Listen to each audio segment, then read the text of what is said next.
Now, what is up? What is poppin'? You know, there ain't no stopping. It is your boy, the International Sensei, and welcome to Enter the Dojo, where I talk about everything fighting related, whether that is combat, sports, or fighting games. And today we are on the FG side of things. And I want to talk about the fact that there is the potential that there will be no more fighting game tournaments, at least for a very, very long time.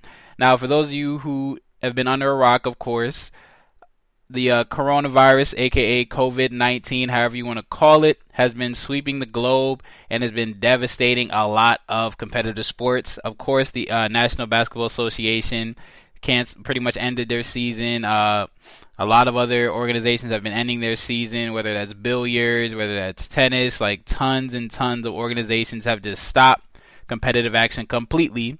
And in the esports realm, especially in the fighting game side, it's really been devastating.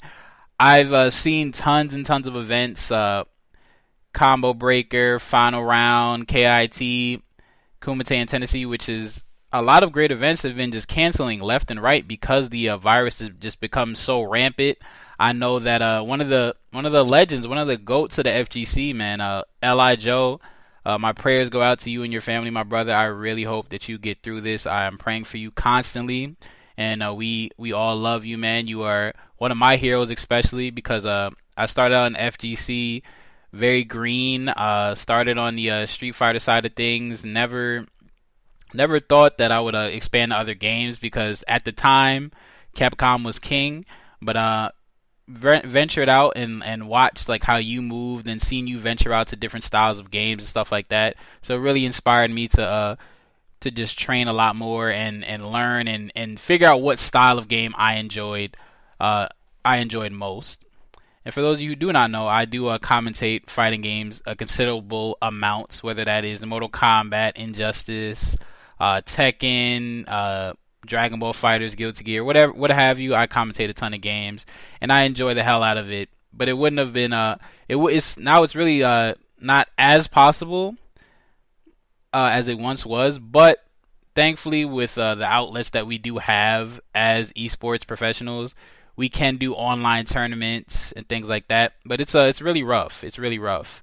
I think that the coronavirus outbreak really showed people that the FGC isn't as quote unquote rich as it seems. Like with the tournament organizers, I mean, there's a lot of guys that when the coronavirus hit and more people started getting sick and they were starting to come to terms with the fact that they had to close the events. They were like, "Look, man, I'm gonna go broke. I mean, I can't afford to not get any profit off of this event. I'm spending X amount of dollars on this venue, X amount of dollars on internet, and I'm in contracts with these people.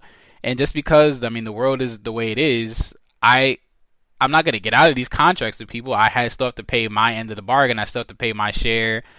So I'm gonna be losing tons of money. So I might not be back in a year, 2 years. This might be it for me. And it's honestly it's heartbreaking because I can remember going to KIT when I was first starting out in commentary for fighting games.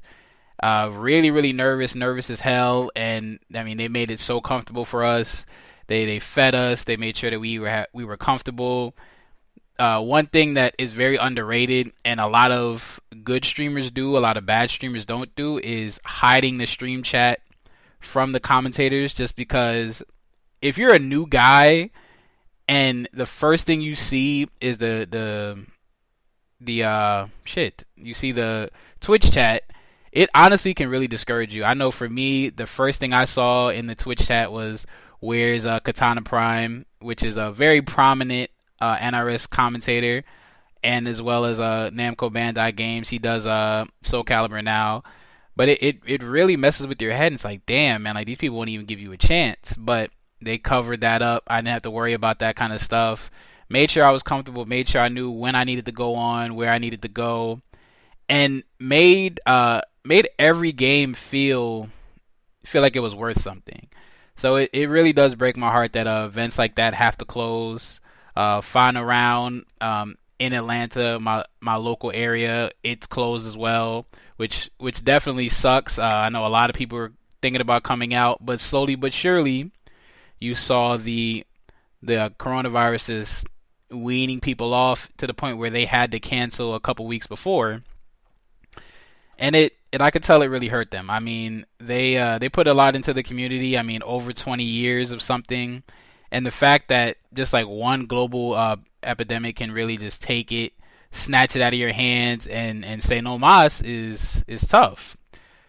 But I will say though, with all of that being said, with all the devastation, with like players getting it, the one thing that I wouldn't even say a silver lining, but the one thing that has come out of it is understanding that there is alternatives. Now I talk about more martial arts and combat sports on this. There's really no alternative for them. I mean, you have to go out there, you have to compete, you got to touch somebody when it comes to your sport. In esports, you have the ability to compete virtually, which is what's been happening currently. I mean, there's been a ton of online tournaments.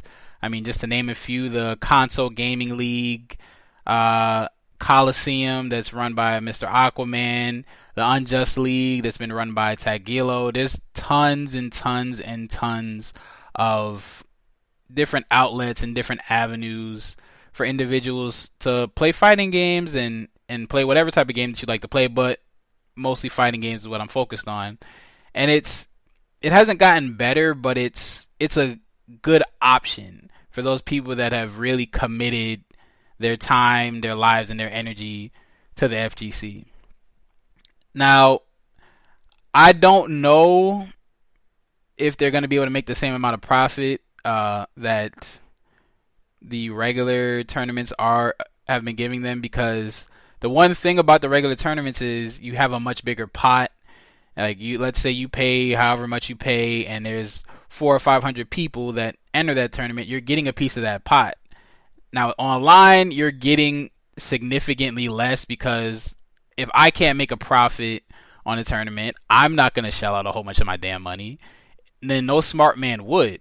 So I'm curious to see if online tournaments are going to start charging more or a lot of them don't charge at all, but charging for entry, seeing how much they may charge, like if it's like a $5 online fee plus a $5 game fee or whatever, so they can make some on the back end, the players can make some money there. So who knows? I mean, we see a ton of shifting going on right now in the community. A lot less sponsors are going to be coming out, obviously. So those players that are sponsored, I mean, they could pretty much count their blessings that they were fortunate enough to get sponsored before the outbreak happened. But any of those like new players, those up and comers that are really like grinding and trying to grow, it's gonna be pretty tough for them, man. I mean, thankfully, of course, you can stream to build your following. Guys like Smug, who may not have the best tournament results, have a big stream following, so there is that route. There are alternate routes and different avenues and different ways that these players that have seen some success can rebound and make careers and make money off of the fighting game community. But it's going to be a lot tougher, I think. When you think back to how much money like Sonic Fox has won in fighting game tournaments, I mean, one tournament that you win, you're winning $150,000. Where now, if you're winning like an online series and you've been playing for like 4 and 5 weeks, maybe not even 4 and 5 weeks, sometimes 4 and 5 months. I mean, these things can go on for forever. Console Gaming League was like almost, I think, 3 months long, and you're getting like maybe 10 grand. It's a big discrepancy. It's a huge discrepancy, and it's gonna hurt for a little bit. I know, like, and this is like not even to I guess kind of like cry about it, but you are in a very blessed position. I mean, you do get paid to play video games.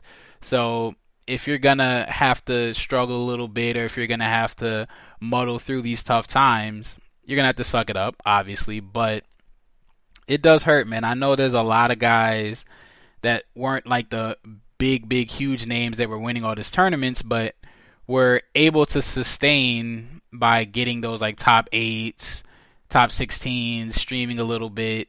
They're really going to have to figure out a way to rebrand themselves and maybe build more through streaming, or what have you, to make this a worthwhile career for themselves. Because fighting games, I mean, unless you're at the absolute top, like as far as competitive, doesn't make a lot of money. And now the fact that none of these events are going on, the tour is pretty much done for most fighting games. It's really devastating. So the money that a lot of people thought that they were not entitled to, but had an opportunity for, it's kind of just been like snatched away from them. And I really, really wonder what is going to be the next steps in the months to come, in the years to come. I wonder if any of my favorite events that I've been to aren't going to be around anymore.